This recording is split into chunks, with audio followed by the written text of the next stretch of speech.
Hello friends, मैं प्रभुदयाल यादव एक बार फिर से आप सभी का स्वागत करता हूं अपने यूट्यूब चैनल देव क्लासेज में।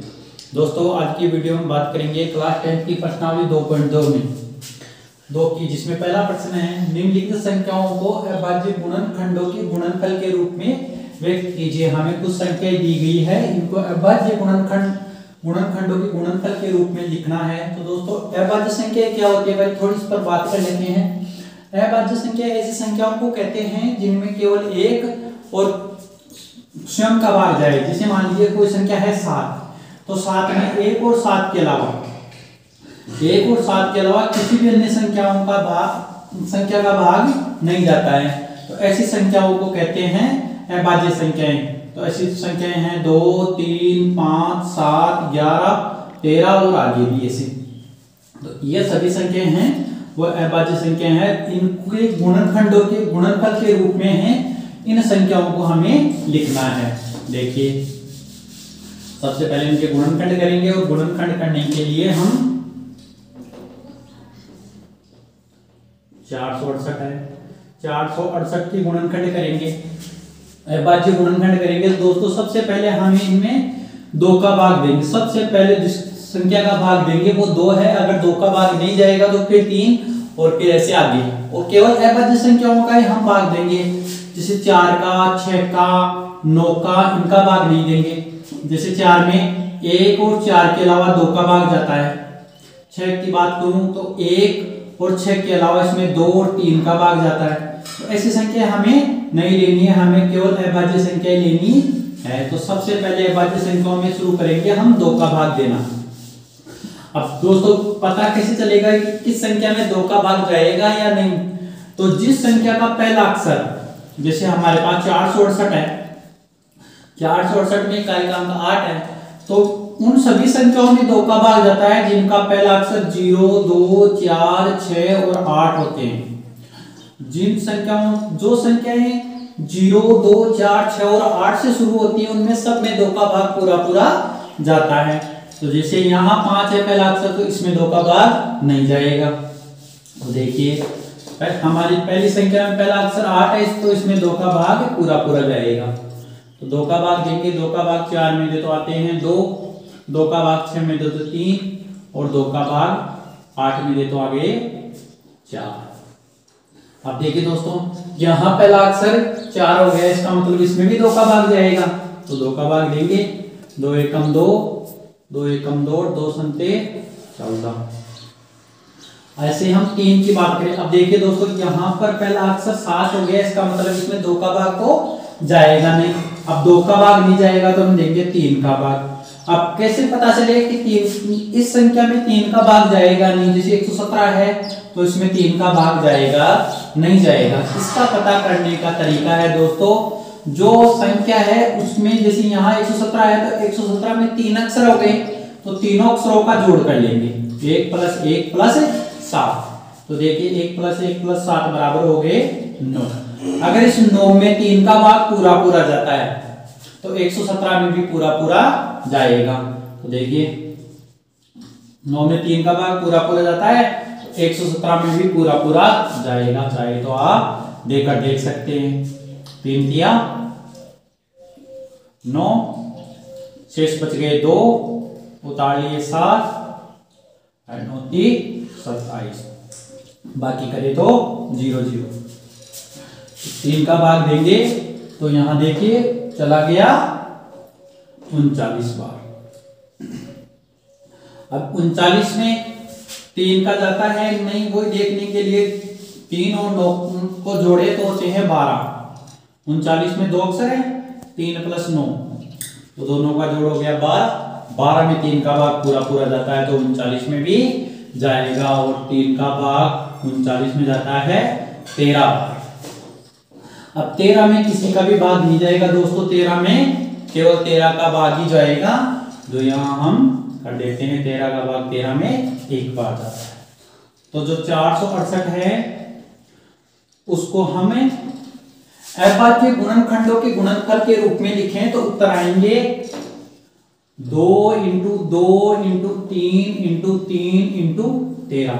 अब मैं इसे थोड़ा और स्टैंडर्ड फॉर्म में लिखूं तो यहां देखिए दो दो बार है, 3 दो बार है, तो हम इसको ऐसे भी लिख सकते हैं 2 की घात 2 इंटू 3 की घात 2 इंटू 13 केला है तो 13 के 13।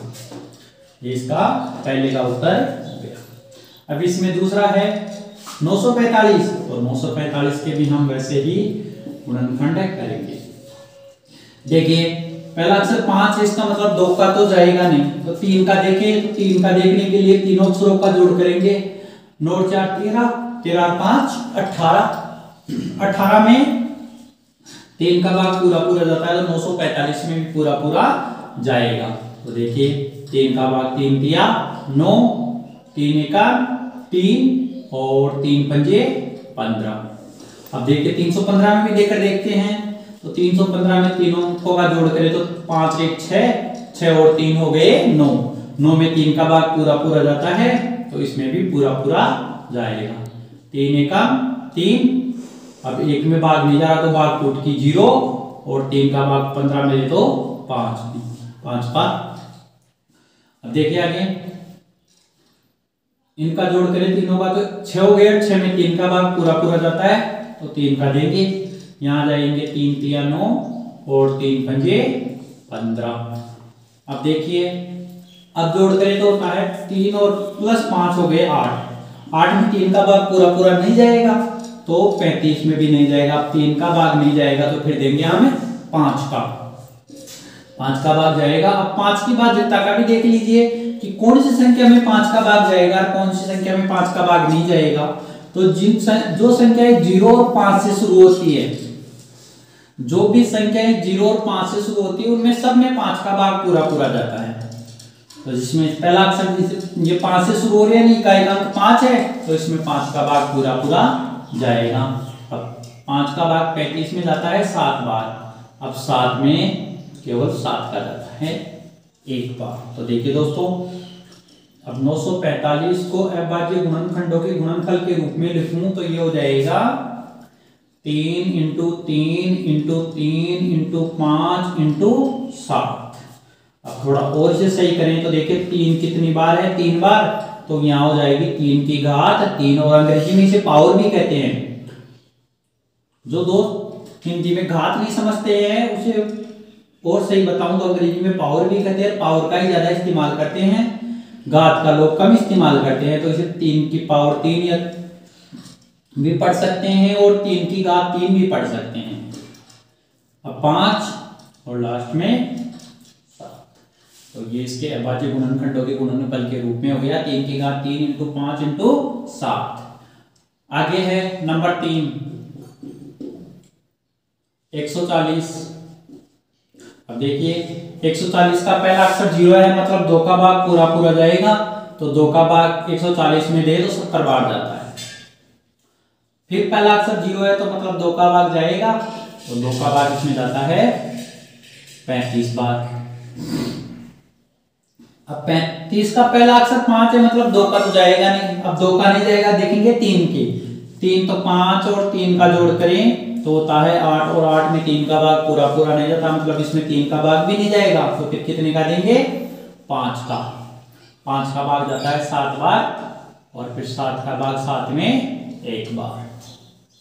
तो 140 के अभाज्य गुणनखंडों के गुणनफल के रूप में लिखूं तो ये हो जाएगा 2 इंटू 2 इंटू 5 इंटू 7, तो 2 की घात हो जाएगी 2 इंटू 5 इंटू 7। प्रश्न नंबर 1 का पॉइंट नंबर 4 है, संख्या दी गई है 38 25 यानी 3825, इसके अभाज्य गुणनखंडों के गुणनफल के रूप में हमें इसको लिखना है। तो देखिए सबसे पहले इसका पहला अक्षर देखिए 5 है तो इसमें 2 का तो जाएगा नहीं, अब देखेंगे 3 के लिए, तो 3 प्लस 8 प्लस 2 प्लस 5, तो यहाँ जोड़ करें तो 8 3 हो गए 11, 11 में 2 जोड़े तो हो गए 13 और 13 में 5 जोड़े तो 18। अब 18 में 3 का भाग पूरा पूरा जाता है, मतलब है 38 25 यानी 3825 में भी पूरा पूरा जाएगा। तो देखिए 3 एकम 3, 3 दूनी 6 और 3 संते 21 और 3 पंजे 15। फिर देखें अब है 12 75 का अंकों का जोड़ करें तो 1 + 2 + 7 + 5, तो 2 3 हो गए, 1 और 2 गए 3, 3 में 7 जोड़े तो हो गए 10, 10 में और 5 जोड़े तो हो गए 15, और 15 में 3 का भाग पूरा पूरा जाता है, मतलब 12 के चित्र में भी पूरा पूरा जाएगा। 3 चौक 12, 3 दूनी 6 और 3 पंजे 15। अब देखिए 425, तो 425 में तीनों अंकों का जोड़ करें तो होता है 4 2 6, 6 5 11, तो 11 में 3 का भाग पूरा पूरा नहीं जाता तो 425 में भी नहीं जाएगा, तो फिर 3 का नहीं जाता तो हम देंगे 5 का भाग। 5 का भाग चला जाएगा 8 बार 42 में, तो अब बच गए 2 और 5 25। फिर 85 में देंगे 5 का, तो 5 एकम 5 और बच गए 3, 7 पंजे 35, 17। अब 17 में 17 के अलावा किसी का नहीं जाता है, तो 17 में 17 का भाग दे दो, भागफल ये आ जाएगा 1। तो 38 25 को अभाज्य गुणनखंड के रूप में लिखें तो हो जाएगा 3 × 3 × 5 × 5 × 17। अब 3 3 और 5 5 2 बार है, तो हम इसको ऐसे भी लिख सकते हैं 3 की घात 2 × 5 की घात 2 × 17। अब लास्ट है 570। तो पहला अक्षर देखिए 0 है, मतलब 2 का भाग पूरा पूरा जाएगा, तो 2 का भाग दे तो यहाँ हो जाएगा 2 एकम 2, 0 का 0, 2 दूनी 4 और 8 दूनी 16, 2 पंजे 10। अब 2 का नहीं जा रहा है, पहला अक्षर 5 हो गया, तो देंगे 3 का करेंगे, तो 102 85 के अक्षरों का जोड़ करें तो 1 + 0 + 2 + 8 + 5 हो गए 2 और 1 3, 3 8 हो गए 11, 11 5 हो गए 16, 16 हो गए। 16 में 3 का भाग पूरा पूरा नहीं जाता है, तो इसमें भी नहीं जाएगा। 10,285 तो हम भाग देंगे फिर 5 का। 5 का भाग दे 5 दूनी 10, 0 25 और 7, 2057 में 5 का भी नहीं जाता, 7 का भी नहीं जाएगा, 11। अब देखिए दोस्तों 11 की भाजकता के नियम कैसे पता करें कि इसमें 11 का पूरा पूरा भाग जाता है या नहीं जाता है।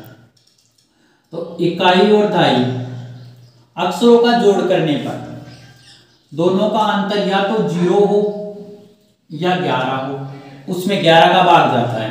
तो देखिए मेरे पास संख्या है, इसमें ये अक्षर इकाई का हो गया, ये दहाई का हो गया, फिर ये इकाई का हो गया और ये दहाई का हो गया। अगर मैं इनको अलग अलग रखूं तो इकाई में जोड़ेंगे इसको 0 को 7 को जोड़े तो हो गए 7, और 5 को और 2 को जोड़े तो भी हो गए 7। अब 7 में से 7 को घटाए तो होते हैं 0। जब यहां पर जोड़ इकाई और दहाई का अक्षरों का जोड़ करने पर अंतर या तो 0 हो या 11 हो, उनमें समय संख्याओं में 11 का भाग जाता है, तो इसमें 11 का भाग चला जाएगा। 11 का भाग दे तो यहां हो जाएगा 11 एकम 11, बच गए 9, 11 8 88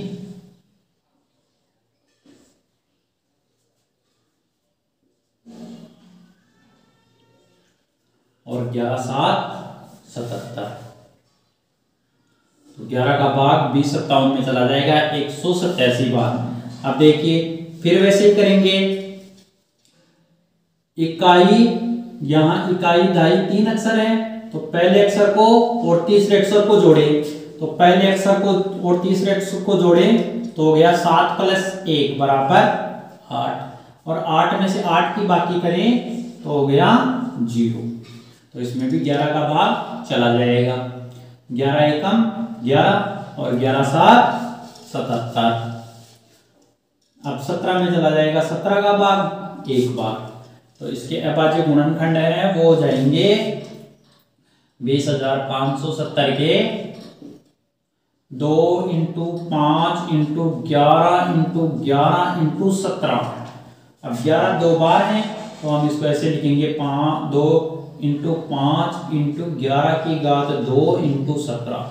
प्रश्न नंबर 2 है पूर्णांकों के निम्नलिखित युग्मों का महत्तम समापवर्ती HCF व लघुत्तम समापवर्तक LCM ज्ञात कीजिए तथा सत्यापित कीजिए कि HCF इंटू LCM बराबर पूर्णांकों का गुणनफल।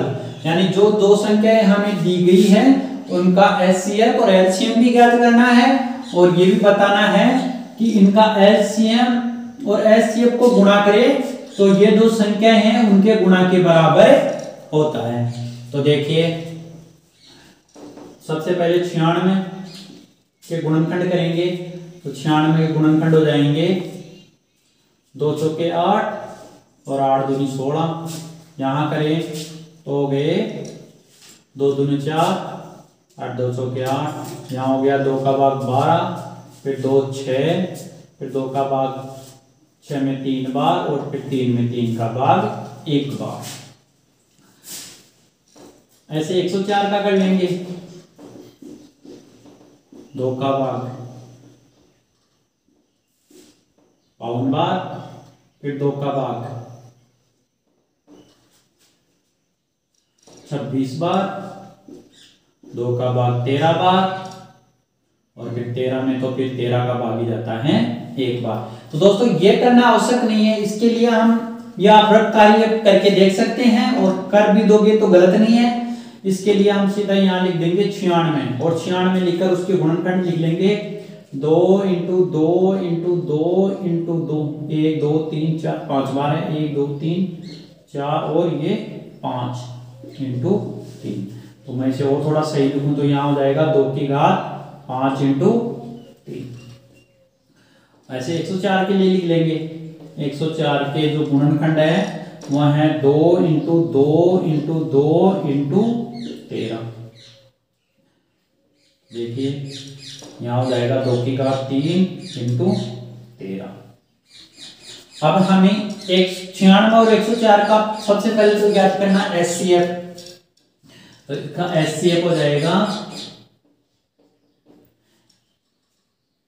जो संख्याएं दोनों यहाँ 96 और 104 के गुणनखंड में बराबर हैं उनको रखेंगे। यहाँ देखिए 2 3 बार है, इसमें से भी हम जो 2 3 बार है यहाँ 5 बार हैं तो 5 वाले नहीं लेने हैं, केवल 3 बार लेने हैं 2। यहाँ 13 इसमें है, इसमें नहीं है, 3 इसमें है लेकिन इसमें नहीं है तो हम लेंगे केवल ये जोड़ा जो सेम है दोनों में, उसे कहते हैं कॉमन और हिंदी में कहते हैं उभयनिष्ठ। जो उभयनिष्ठ युग्म है उसको हम रखेंगे। तो देखिए यहाँ 3 बार 2 है ऊपर वाली संख्या में, 96 के गुणनखंड में भी है और 104 में भी है 3 बार 2, तो हम इन दोनों को रखेंगे। तो 2 इंटू 2 इंटू 2 और इनको मल्टीप्लाई यानी गुणा करके लिख देंगे। तो 2 दूनी 4, 4 दूनी 8। तो 96 और जो 104 है उसका HCF हो जाएगा का HCF बराबर 8। अब क्या करना है LCM भी। तो LCM में देखिए दोस्तों जिसकी घात बड़ी है, यहां देखिए इस संख्या में 2 की घात 3 है, इसमें 96 में 2 की घात 5 है। तो जब LCM ज्ञात करेंगे हम तो जो बड़ी वाली घात है वो रखेंगे। तो यहां रखेंगे 2 की घात 5, 3 नहीं लेंगे और अब बच गए 3 तो इसमें से रखेंगे 3, नीचे वाले में आ जाएगा 13। तो 2 की घात 5 को लिखूं तो ये हो जाएगा 2 into 2 into 2 into 2 into 2 into 3 into 13। तो इन सबको गुणा करके लिख देंगे तो वो इसका LCM हो जाएगा। तो 2 दूनी 4, 4 दूनी 8, 8 दूनी 16, 16 दूना 32। 32 इंटू 3 करें तो होता है 6, 96। 96 गुणा करेंगे 13 से तो 36 18, 9 27 और 1 28 इंटू 96। 8 8 6 14, 9 2 11 और 1 12। तो इसका जो LCM है किसका 96 और 104 का एलसीएम हो जाएगा 1248। यहां भी लिख सकते हैं 1248। अब हमें सत्यापित भी करना है। क्या सत्यापित करना है? जो एलसीएम और एचसीएफ है वो इन दोनों के गुणा के बराबर होता है। तो हम देखेंगे सत्यापित। सत्यापित क्या? एचसीएफ इंटू एलसीएम बराबर पूर्णांकों का गुणनफल। तो देखिए सबसे पहले एचसीएफ देखिए, 96 और 104 का एचसीएफ 8 है तो उसे भी लिख लेते हैं। एलसीएम है 1248। अब पूर्णांक क्या क्या दे रखे हैं? 96 इंटू 104। गुणनफल ज्ञात करना है तो 96 और 104 को गुणा करना है। तो यहां गुणा करो तो 8 × 8 64 हो गया, 32 32 और 6 हो गए 38, हासिल की 3, 8 दूनी 16 8 3 19 और 8 एकम 8 1 हो गया 9। अब 96 और 104 को भी गुणा कर लेते हैं। 96 24 6 36 9 हो गया 4 6 2 8 6 3 9 और ये 9। तो यहाँ आ जाएगा 9 9 84, दोनों बराबर हो गया। पॉइंट नंबर 2 है। नंबर 2 में दे रखा है पहली संख्या है वो 336 है और जो दूसरी संख्या है वो है 54। दोनों का एचसीएफ और एलसीएम भी ज्ञात करना है और सत्यापित भी करना है कि एचसीएफ इंटू एलसीएम बराबर होता है पूर्णांकों का गुणनफल, यानी दोनों संख्याओं के गुणा के बराबर होता है। तो सबसे पहले इनके गुणनखंड करेंगे। तो 2 एकम 2 2 छिपी 12 और 2 अंटे 16, फिर 2 का 84 बार, फिर 2 का 42 बार, फिर 2 का 21 बार, फिर 3 का 7 बार और फिर 7 का 1 बार। तो 336 हैं, उसके जो अभाज्य गुणनखंड है वो जाएंगे 2 × 2 × 2 × 2 × 3 × 7। तो 2 4 बार है तो हम यहाँ लिखेंगे 2 की घात 4 × 3 × 7। ऐसे तो उनके कर लेंगे।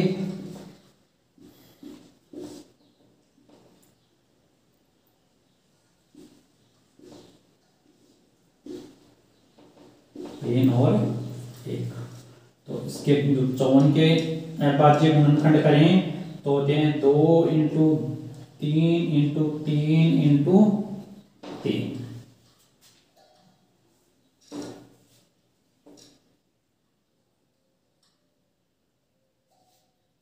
तो हम इसको लिखेंगे 2 × 3 की घात 3। अब देखिए सबसे पहले हमें 54 336 और 54 का एलसीएम ज्ञात करना, एचसीएफ ज्ञात करना है।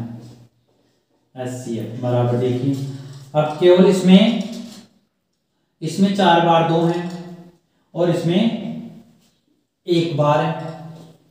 देखिए इसमें 3 भी 1 बार है, इसमें 3 3 बार है। तो जो सबसे छोटी घात है वो रखेंगे। तो यहाँ जो 2 की घात 1 वाली है वो संख्या लेंगे और यहाँ 3 की घात 1 वाली संख्या लेंगे। ऐसे नहीं पता चले तो जो संख्याएं दोनों में हो, इसमें दोनों संख्याओं में यानी अभाज्य गुणनखंड में जो संख्याएं दोनों में है, 336 में भी 2 4 बार है और 54 में 2 1 बार है। तो जो कॉमन संख्या है यानी इसमें भी 2 हैं और इसमें भी 2 हैं, इसमें भी 3 हैं और इसमें भी 3 हैं, तो उनको आप रख लीजिए और दोनों को गुणा कर लीजिए। 3 दूनी हो गया 6। तो 54 और 36 का एचसीएफ हो गया 6। एलसीएम 336 और 54 का एलसीएम भी ज्ञात करेंगे। एलसीएम बराबर, अब देखिए इनमें सबसे बड़ी घात एलसीएम में हम सबसे बड़ी घात लेंगे तो 2 की घात सबसे बड़ी घात है, दोनों में 4। 336 में, और 54 में जो सबसे बड़ी घात है वो है 2 की घात 4, और 3 की देखें तो 336 और 54 में जो 3 की घात है वो 3, और ऊपर वाले में 7 तो अकेला ही है। तो यहाँ लिखें तो यहाँ हो जाएंगे 2 into 2 into 2 into 2 into 3 into 3 into 3 into 7। तो ये हो गया 2 दूनी 4, 4 दूनी 8, 8 दूनी 16, 16 थी 48, यहाँ तक हो गया 48 गुणा करने तक। 48 को गुणा करें 3 तिया 9 और 9 सत्या 63 से। तो यहाँ देखें 8 तिया 24, 12 8 2 हो गए 14 इंटू 8 से 48, 4 24 24 और 4 28। यहाँ हो गए 4 12, 9 और 1 10, 2 और 1 3। तो ये हो गया, इसका एलसीएम है 336 और 54 का एलसीएम बराबर 3024। अब सत्यापित भी करना है। क्या सत्यापित करना है? वो है कि एचसीएफ इंटू एलसीएम बराबर पूर्णांकों का गुणनफल। तो देखिए एचसीएफ लिखे 6, एलसीएम हो जाएगा 3024 बराबर 336 इंटू 54। इन दोनों का गुणा करें तो ये हो गया 6 चौका 24, 12 8 2 14, 1 और 36 18, 18,144। ऐसे 336 इंटू 54 कर लेंगे इस साइड में।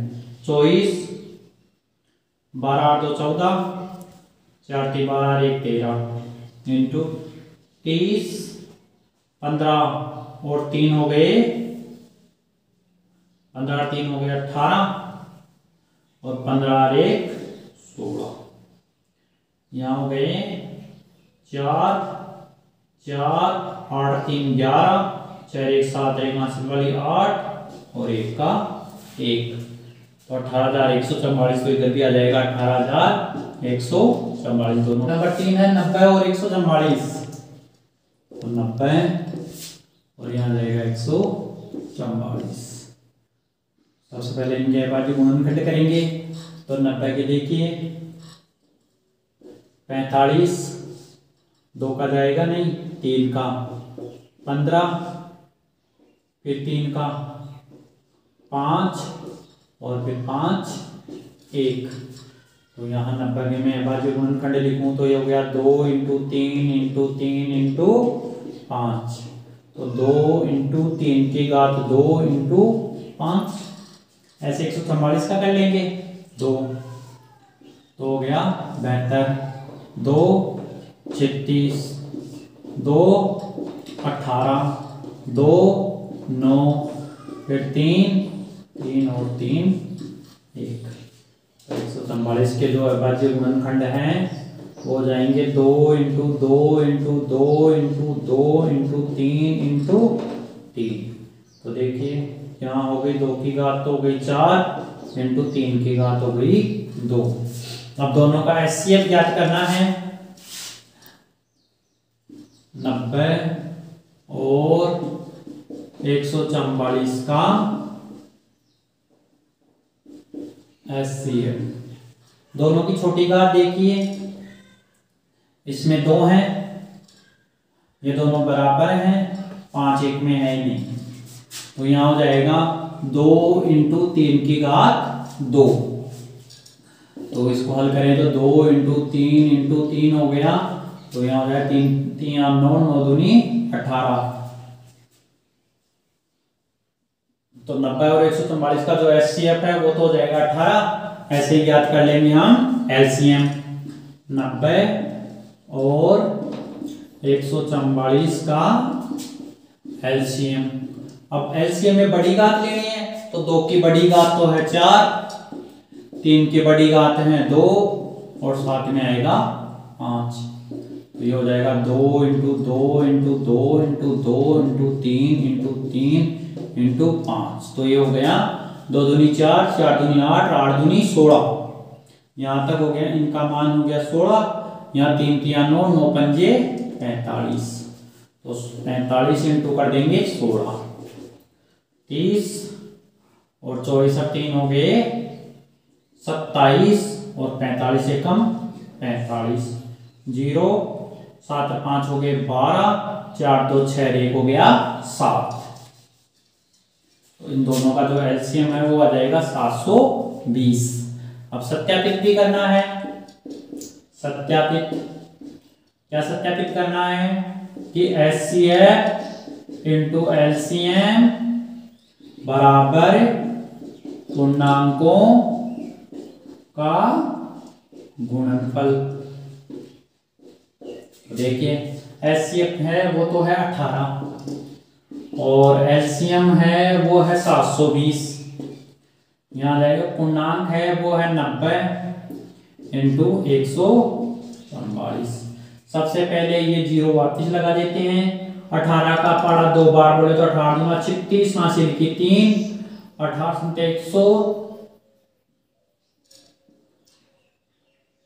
126, 126 और 3 हो गए 129। ऐसे इसमें कर लेंगे। सबसे पहले लगा देंगे 0, यहाँ हो गया 9 चौक 36, हासिल की 3, 9 चौक 36, 36 और 3 39, हासिल की 3, 9 3 12, 12,960 इसमें भी है, 12,960 इसमें भी। तो दोस्तों वीडियो अच्छा लगे तो प्लीज वीडियो को लाइक कीजिए और चैनल पर पहली बार आ रहे हैं तो प्लीज चैनल को सब्सक्राइब और शेयर अवश्य कीजिए। धन्यवाद।